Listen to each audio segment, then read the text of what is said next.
दिवसापासून आपलं जे धरणे आंदोलन उपोषण चालू होतं आणि आझाद मैदानला जे आपलं उपोषण झालं, आज आपल्याला त्याच्यात निश्चितच यश आलं असं म्हणता येईल. कारण या यशाचे सर्व भागीदार तुम्ही आम्ही सर्व आहात. आज ज्या वक्ती मंत्रालयामध्ये आपली बैठक झाली आणि तिथं बोलताना शिष्टमंडळाला त्यांनी बोलले, दोन्हीही मुद्दे तुमचे बिलकुल पास होणार आहे आणि जायज आहे. 27 तारखेच्या सर्व पुन्हा तुम्ही टीम येणार, लवकर पुढे इम्प्लिमेंट होणार. अनुकंप माध्यमातून सैनिक पत्नी ॲक्सिडेंटली डेथ आणि शहीद सैनिक 100% हा नोकरीचा प्रावधान आहे आणि त्याला महाराष्ट्र शासन देईल. केंद्राचा हा मुद्दा काही तो विषय सोडून द्या म्हणून त्यांनी हाही मांडलं. आणि आपलं जे नेतृत्व आहे, आपल्याला नेतृत्व पाहिजे, तर त्यांना पूर्ण मी डेफिनेशन दिली की जे टीचर संघ आहे 70-80 हजार, पण आमचं परिवार आजी माजी सैनिकांचं समथिंग 15 ते 20 लाख आहे महाराष्ट्रात फक्त. मग आम्हाला नेतृत्व का नसावं? मला अगदी योग्य मुद्दा आहे. मुख्यमंत्री उपमुख्यमंत्री पूर्ण त्यांचं विरोधीचे सर्व मंडळ 27 तारखेच्या आज पूर्ण शिष्टमंडळाचे नंबर घेतलेत.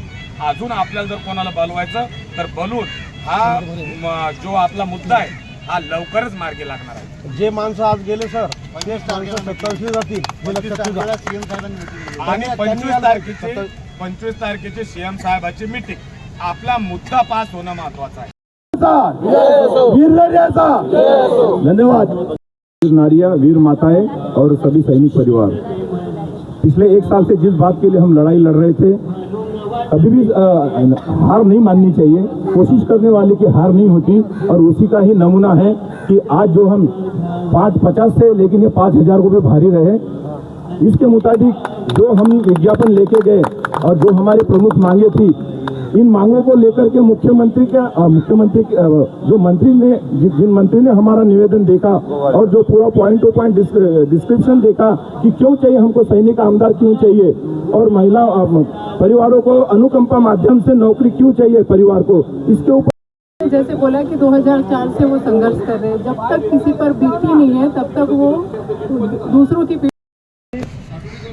नागपूरवरून आहे, परंतु माझा हा मुद्दा 2004 पासून मी स्वतः संघर्ष करत होती, परंतु एकटी असल्यामुळे किंवा अनुकंपा बेसिक नसल्यामुळे हा मुद्द्यावरती मला कुठेही प्राधान्य मिळालं नाही.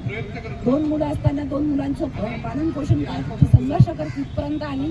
परंतु 1 वर्ष आधी चंदन शिले सर भेटले आणि त्यांनी हा मुद्दा जेव्हा सांगितला की मला हा मुद्दा लढायचा आहे महिलांसाठी, तर मी समाजाची पर्वा न करता मी त्यांच्या कंधाला कंधा लावून हा मुद्दा लढायला तयार झाली. त्याच्यानंतर मला दाभाडे सर भेटले आणि आम्ही तिथंच जण ह्या मुद्द्यामध्ये आधी लढायला सुरुवात केली होती. सैनिक हसत सुद्धा होते, काही सैनिकांनी टोपली सुद्धा मारलेले, काही सैनिक खूप विचित्र नजरेने सुद्धा बघत होते.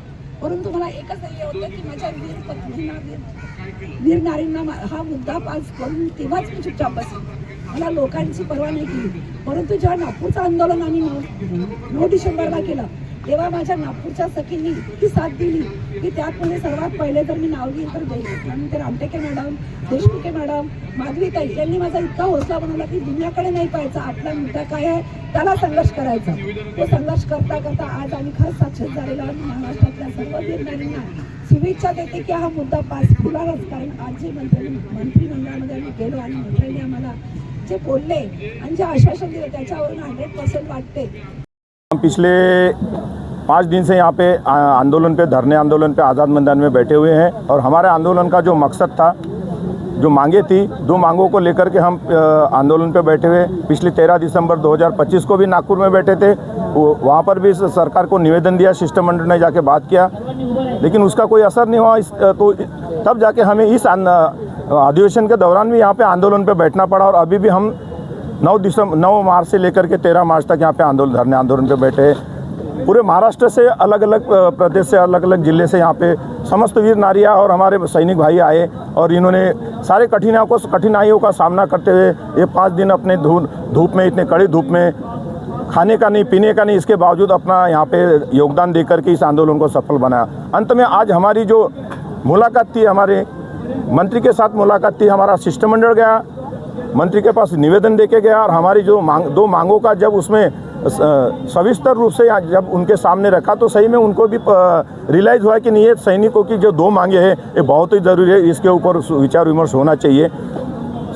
उसी दौरान सैनिक कल्याण मंत्री शंभूराजी देसाई ने श्री भरत जी गोगावले को डेप्यूट किया था हमें मिलने के लिए, और भरत जी गोगावले ने जब हमारी मांगे देखी और बहुत ही उनके दिल भर कर आ गया एक प्रकार की कि नहीं है, सैनिकों को अगर आंदोलन पे बैठना पड़ रहा है तो बाकियों का क्या होगा। जो हमारी रक्षा करते, जिनके भरोसे हम रात यहाँ पे चैन से सोते हैं, उनको आंदोलन पे बैठना पड़ा, इसके उनको बहुत ही दुख था। तो उन्होंने हमारी इन 2 मांगों भलेही गरमीत आमच्या वीर नारीने या आंदोलनाला खूप चांगल्या प्रकारे प्रतिसाद दिला आणि माजी सैनिक जे मुंबईमधील त्यांनीही ह्या गरमीमध्ये या 5 दिवस जे वातावरण होतं, उपोषण होतं, हे थोडं दैननीय होतं, परंतु सैनिक परिवाराची व्यथा बघता ह्या आंदोलनाच्या अपेक्षा आंदोलन होणं जरुरीच होतं आणि त्या अनुषंगानं जे आमचे दोन्ही मुद्दे ते आज खऱ्या अर्थानं भरत गोगाई साहेब ज्यांनी ते मुद्दे त्यांचं मन भरून आलं जेव्हा त्यांनी बघितलं की एकदम मी त्यांना संविधानिक त्यांना बोलतानाच सगळं असं म्हटलं की त्यांना खुद वाटलं की हे बिलकुल राईट आहे। मी म्हटलं सर याच्यात कुठलीच इम्प्लिमेंट करण्याची जरूरत नाही, संविधानिक इम्प्लिमेंटची जरूरत नाही आहे, हा बिलकुल आम्ही महाराष्ट्र सरकारचे आहे, आमच्या सैनिक पत्नी महाराष्ट्र सरकारमध्ये आहे, महाराष्ट्राच्या आहे, तर मग त्यांना नोकरी मिळावी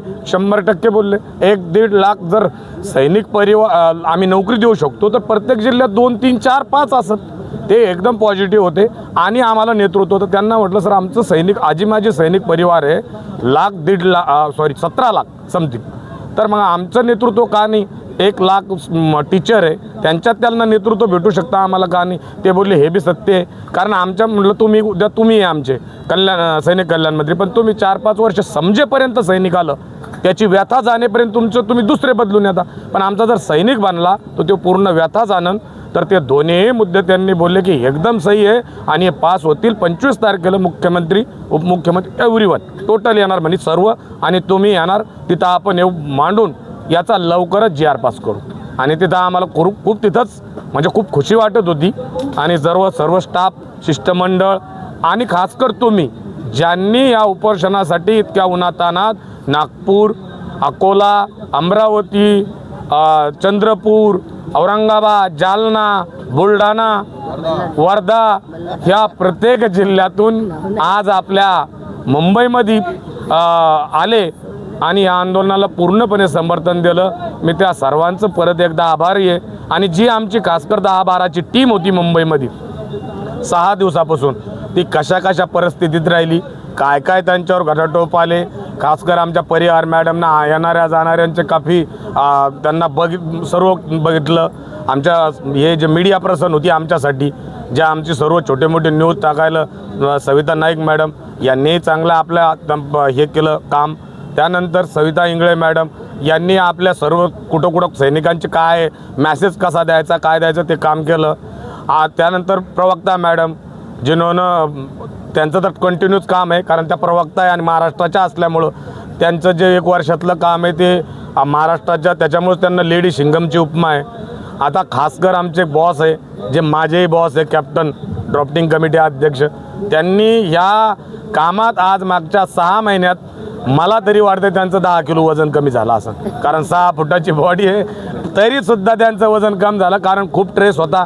महाराष्ट्र सैनिक परिवार आमचं सैनिक परिवार खूप राजकीय बी आहे झालं आहे आजकाल, त्यांनी बरेच समर्थन दिलं नाही, बऱ्याच संघटनांमध्ये ते विभागले गेले, म्हणून आज महाराष्ट्राच्या बऱ्याच संघटना नाही तर संघटनातल्या लोकांनी साथच नाही दिली, आम्हाला साथ दिली फक्त टाळ।